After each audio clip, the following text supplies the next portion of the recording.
What a headshot! What a head! How's it guys, this is Dayvy, FPL, and welcome back to the Fantasy Premier League video here on my channel. Now in this video, I'm going to take you guys through the ultimate guide to the upcoming Game Week 4. So the sooner we put Game Week 3 behind us, I think the better. However, I'm still going to be covering the team selection tomorrow, so we'll unfortunately have to deal with that Game Week once again. But as I said, the quicker we get over it, the better, because Game Week 4 looks quite good. Now in terms of the upcoming talking points, I'm going to be going over the kind of usual stats list, watch list. I think it's a pretty useful take on the watch list, and we get to crunch some stats, which is always going to be a good thing. I then I'll touch on some talking points such as, should you guys wildcard? Is it the right time? Is it situational? That sort of thing. I'll be going over everything kind of wildcard related. And then I'll be also touching on a certain player called Ivan Perisic. To wrap up the video and the ultimate guide like we usually do, I'm going to be covering Captaincy, which this week I think is pretty one lane. So that's something you guys are interested in. Sit back, relax, and let's get straight into it. So going on to the first portion of these ultimate guides, I'm going to be covering my stats list or my watch list, and we're going to be going over the teams first. So the first stat to go over is going to be XG. You guys know I love XG, X goals, expected goals, whatever you guys want to call it. I know it's a little bit controversial, some people don't like it, but I seem to like it. And if you guys are watching this channel, chances are you probably do as well. So I'm going to start off with the good, and then we're going to head to the bad. So the top 5 teams in terms of XG over the opening 3 game weeks. Please remember that this is going to be a summation of the opening 3 game weeks. Don't you want to look at kind of game week 3 in isolation? Not only will it probably pop up some surprise teams, but I just generally think the summation is going to give you a more holistic approach. So no surprises in terms of the first team. It's going to be none other than Manchester City with a massive XG of 7.27 over the first 3 games. Now fixtures upcoming against Crystal Palace at home, Nottingham Forest at home, and Aston Villa away. And as a Haaland owner, I'm really hoping with these kind of stats and this good XG that he's going to be nailed to start for all 3. That might be wishful thinking though. I generally think he's probably going to start 2 of them, might get rested in 1. As you guys must remember, we are hitting those midweek games come game week 5. But other than Haaland, all the Man City attackers are usually quite strong. However, it's always a debate of who's going to actually play. Luckily, we have had a team that's been pretty consistent with their lineups. It's going to be Arsenal up next with 5.73. Fulham at home, Aston Villa at home, and then United away. Not too bad fixtures, to be honest, especially those next 2. And whatever Manchester United team pitches up, if it's going to be the one that pitched up against Liverpool, quite a tough game. But if it's going to be the team that pitched up against Brentford, who kind of knows? But it's nice to see that a lot of us are going for these Arsenal attackers. The stats are backing it up. The fixtures look great, so we might as well just hold on to them. Another no surprise team that's going to be up next, Liverpool with 5.43, so just below the Arsenal's XG. A little bit surprising considering the fact that last night against United didn't really do that well, but I'm expecting to do well in the upcoming games. So Bournemouth Rome, definitely the plum fixture, a little bit of a spoiler alert there in terms of the captaincy. But in game week 5, they have Newcastle at home, and we just saw with Newcastle against City how actually strong they've been this season. Then they have the Merseyside derby, Everton away, always a tough game, but this is going to be dependent on how Everton are currently playing, because currently Everton are shocking. So definitely keep hold of those Liverpool attackers because the return should hopefully flow back. I'm talking especially about Luis Diaz and Mo Salah. Now the last 2 teams will be slightly surprising, or at least for myself they were a little bit surprising. The next team up 4th is going to be Crystal Palace. So Crystal Palace have a healthy XG of 5.4 over the opening 3 games, and fixtures upcoming. Probably won't look at them for game week 4, Man City away, probably the toughest game that you can have in the Prem at the moment, although Newcastle probably want to have a word. Then Brentford at home and Newcastle away. I think that Brentford game looked quite strong. Newcastle, who kind of knows? But I generally think if you guys brought in Zaha for this week, just hold him, or you could always jump off another selection. Now finally, we have a newly promoted side. It's actually going to be Fulham that come in 5th with an XG of 5.09. Now this was surprising to me because I didn't really expect a newly promoted side to be this high up in the XG stats. Generally they struggle quite a bit, but this just shows that Fulham are getting off to a cracker this Premier League season. And with fixtures upcoming, Arsenal away is going to be a tough one, Brighton at home is going to be a tough one, and then Spurs away is a tough one. So generally I think those are Fulham assets, or at least those attackers, I might lay off on them. Even the defenders probably won't touch them at all. But it is nice to see that a newly promoted side is doing quite well this Premier League season. So to wrap it up, the top 3 teams, no surprises there, but the 4th and 5th place were a little bit surprising to me. But you know what they say, if we're talking about the good, we got to also talk about the bad, and these are going to be the bottom 5 teams in terms of XG. Now the reason I want to highlight this is, for example, if your defenders are playing one of these sides, the chances of a clean sheet look pretty strong, and that's how I want to cover them. So the first team we're going to talk about, we spoke about Fulham, a newly promoted side. Well, now let's talk about Bournemouth with 0.9 XG. Now, if you guys went for Robertson and Trent like I started off this season, I've jumped off Robbo, that Liverpool away game is going to be quite a nice one for those defenders. Wolves at home up next, then Nottingham Forest, so I'm expecting Bournemouth to get that XG up, at least after that Liverpool game. The next team is going to be a surprise for me. It's going to be Leicester, and that's just the fact that I thought Leicester were a quality side last season. This season, haven't had the same luck, and that's going to result in an XG of 1.23. Now, the reason this is going to be quite interesting for me is that they have Chelsea up next. Chelsea defended terribly, I know, against Leeds, but if you guys do own Cucurella, a Reece James, this has to fill you with some confidence.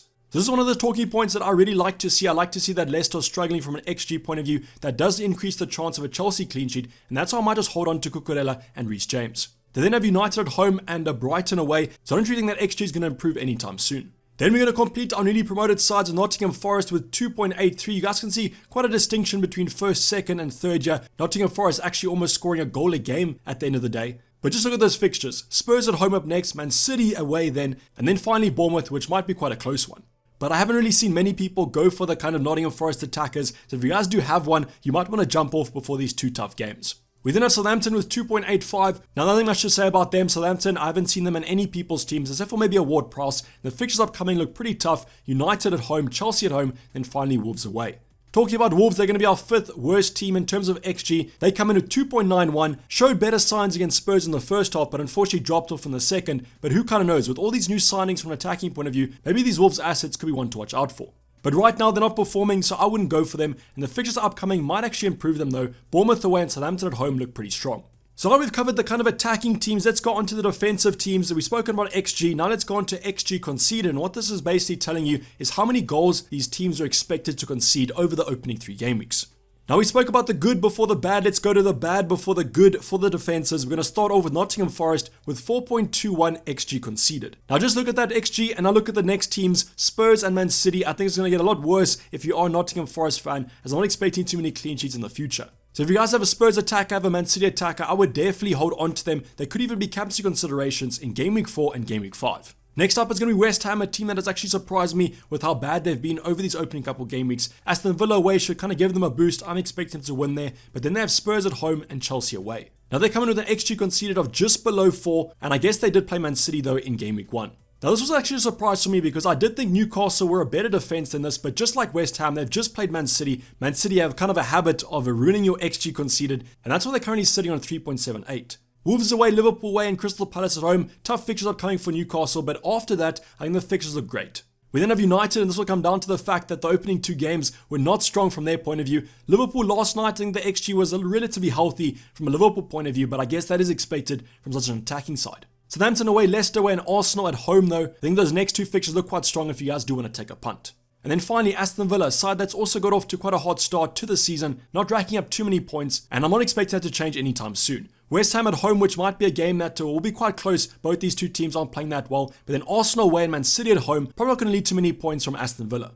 But at least now we can kind of end off with the goods. These are going to be the best defensive teams to kind of get in. If your attackers are playing them, you might want to bench them. And if you guys are looking for transfers in, you might consider players from these 5 teams. The first team after a very impressive start to the season is going to be Arsenal. So 1.85 XG conceded, and this might be a little surprise there because Ramsdale hasn't been racking up those points. So there was a little bit of debate today over on Twitter. I think Ramsdale's bonus points per minute is one of the worst in terms of the goalkeepers, and I think that's just due to the fact that Arsenal's defense is so solid this season. So it's a good thing and a bad thing that he's getting clean sheets but no save points and bonus points, but I guess that's how it sometimes is in FPL. Already spoken about the Arsenal fixtures. They look pretty strong for the upcoming game weeks. I do favour them more from an attacking than a defensive point of view, as all 3 of these teams probably have the likeliness of scoring. Next up though, a team that I actually passed on my transfer in. I transferred in Cucurella over someone like a Lewis Dunk. And what do Brighton do? They keep a clean sheet, and they have some of the best clean sheet odds in the game at the moment. So just under 2 expected goals conceded in the opening 3 game weeks, and with Leeds at home up next, that's going to be quite an interesting one. Fulham away looks like a great one, and then as we've mentioned with the XG, Leicester look terrible, so that could be another clean sheet for Brighton. Now heading on to no surprise team, the only thing that is a surprise is how far this team has dropped from kind of straight out in game week 1 and 2 having a super low XG conceded to now having 2.82. It's going to be Manchester City. Now, I guess that's kind of accredited to the Newcastle effect here, but I'm expecting Man City to get back on the good XG conceded with fixtures upcoming against Crystal Palace at home, Nottingham Forest at home, and finally Aston Villa away. Now going on to the next team, Spurs, and a popular option which we'll talk about a little bit later on is going to be Perisic. So Spurs have had a good defensive performance to start off the season, and with fixtures upcoming that look quite strong, Nottingham Forest away, West Ham away, and Fulham, we saw 2 of the 3 of these teams in that bad XG. And then finally, definitely the surprise package of these defensive stats, it's going to be Leeds at 5th. So currently Leeds have 3.08 and they have just played Chelsea, have some nice fixtures upcoming though. While I might not really go for most of the defenders, some of the attackers are quite appealing. I do however think that Brighton away game is going to be quite a tough one, but then Everton at home and Brentford away look pretty strong. But as you guys can see, some surprises in here, but I definitely would focus on those top 4 teams, and if you don't own kind of an Arsenal defender, Man City defender, I would jump on them, and then those Brighton and Spurs assets could be quite nice differentials. But now let's head on to the player portion of this kind of stats list and the watch list. And the first stat I'm going to cover is going to be XG non-penalty. Now you guys know why I go for non-penalty. Kind of a penalties XG is always going to be quite high, and you can't really predict penalties. So that's why I took it away, and let's focus on XG non-penalty. Now the first play is going to be no surprise there. It's going to be Haaland with a massive 2.18 over the opening 3 game weeks. And if you guys did captain him in game week 3, I think you can consider yourself quite unlucky. Now, I already spoke about most of these teams' fixtures, so I'm going to skip ahead, but you guys can just pause right now if you want to take a deeper dive. Next up is going to be another centre forward. It's going to be Calum Wilson after a goal against Man City. That's going to boost his XG non-penalty up to just below 2 at 1.97. Now, upcoming fixtures are going to be quite tough from an attacking point of view, but if Newcastle can play like they did against Man City, they might be one of those fixture-proof teams. Talking about fixture-proof, one of the fixture-proof players of this season is going to be Rodrigo from Leeds with 1.89. So the star performer of this Premier League season just scored and got an assist, I think, against Chelsea, which was kind of unexpected. So who knows what he's going to do against Brighton away.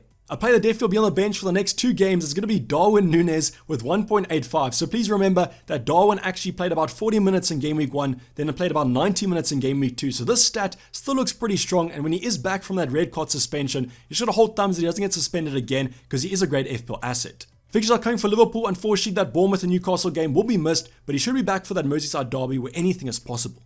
And then the final player, actually quite a popular transfer in amongst the elite managers. I saw quite a few elite managers actually bring Wilf Zaha back into their teams. And with 1.75, this is actually going to be rewarded in game week 3. Now, in terms of that Man City fixture, as I mentioned with Crystal Palace, you might actually jump off Zaha and go for another asset. And then when those Crystal Palace fixtures improve, you can jump back on him because you won't be worried about his expected minutes. So these are going to be the top 5 players in terms of non-penalty XG. Some predictable ones, but 1 or 2 surprises here, especially with Rodrigo getting off such a good start to this Premier League season. Talking about no surprises, let's now move on to the expected assists, and you guys know his number 1, it's going to be the Ginger Prince, Kevin De Bruyne. So 2.23 expected assists over the opening 3 game weeks, and with some nice fixtures coming up, I'm expecting the Belgian to continue that form. Up next though was a surprise to me because I do consider centre forward to be more kind of likely to have XG than XA, but Ivan Toney with 1.24 begs to differ.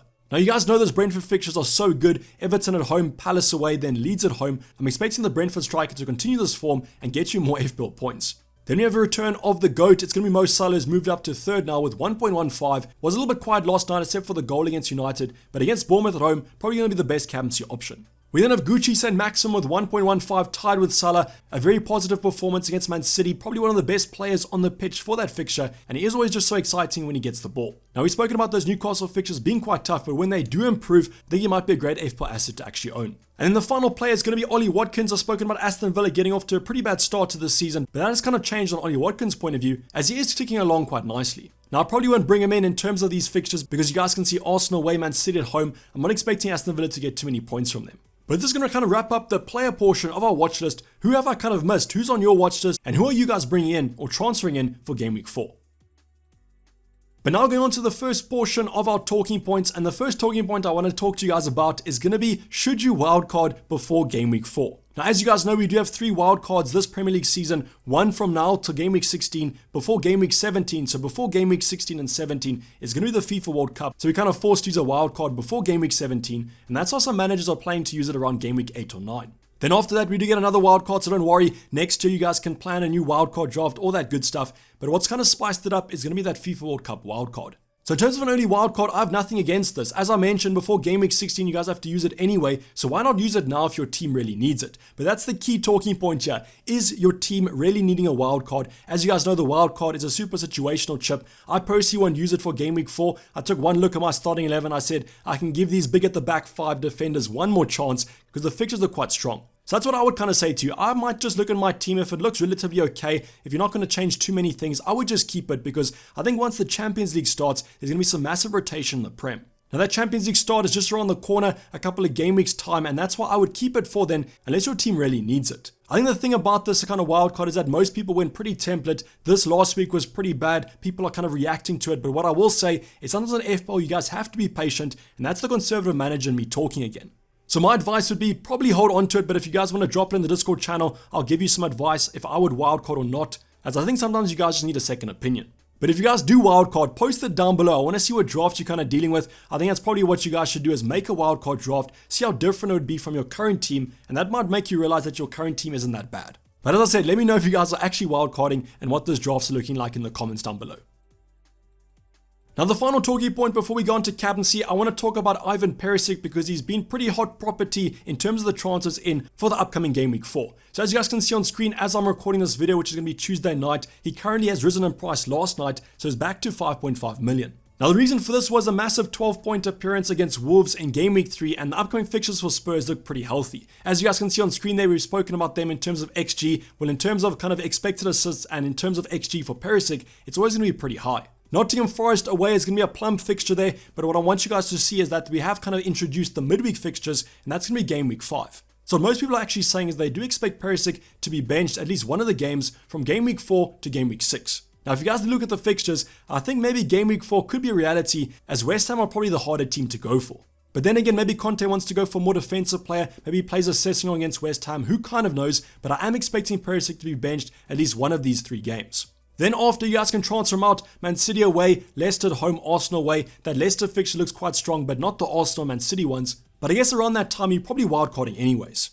But as I said on my Discord channel and my Legends chat earlier today, I would only consider doing the Perisic move if one of my defenders, I have other bad news about them. Maybe Reece James is confirmed to start at right centre back. Maybe Cucurella's out injured or something like that. That's the only reason why I would probably take out Perisic. And then in turn, I would need some good news about him. And that could be a projected start against Nottingham Forest on the weekend. So I kind of need good news about Perisic and bad news about one of my options, and that's the only reason why I would consider the upgrade. But if you guys can do this for free, I would heavily consider an upgrade. So for example, I'm not talking about Cancelo, Trent, Robbo, or even James. I wouldn't downgrade those 4, but if you guys can upgrade one of your 5.0s, your 4.5s, I would probably do that. Now, would I take a hit for him? If he's going to start against Nottingham Forest, I might actually do that. I just think that game is going to be such a power, kind of massive hauls are expected for him. But then the conservative manager in me kind of creeps out and tells me I'm only expecting him to start kind of 2 out of the 3. But then the thing is, in those 2 out of the 3, he probably can score more than a player that starts 3 out of the 3 just because of how attacking he is. So right now, it's a tough one, but as I said, I would upgrade him, but I probably wouldn't downgrade one of your other defenders. But you guys can let me know what you think in the comments down below. Now the final talking point to go over before we wrap up this video is going to be all about captaincy, and as I mentioned, it's going to be kind of one-sided, super one-sided this week. It's going to be probably Mo Salah against Bournemouth. So what I went and did, I went over to Fantasy Football Fix, I got the expected points for Mo Salah in game week 4, and that's going to be 8.6. Then what I did was I took Bournemouth's XG conceded, and that's going to be 3.91. Now another alternative that you guys can also look at, however I don't think it's going to be kind of 50-50, is going to be Gabriel J Zeus for Arsenal. So his projected points are 5.6, but I would take that with a pinch of salt. Historically, at Man City, wasn't getting that many points, so algorithm might be knocking him down on that one.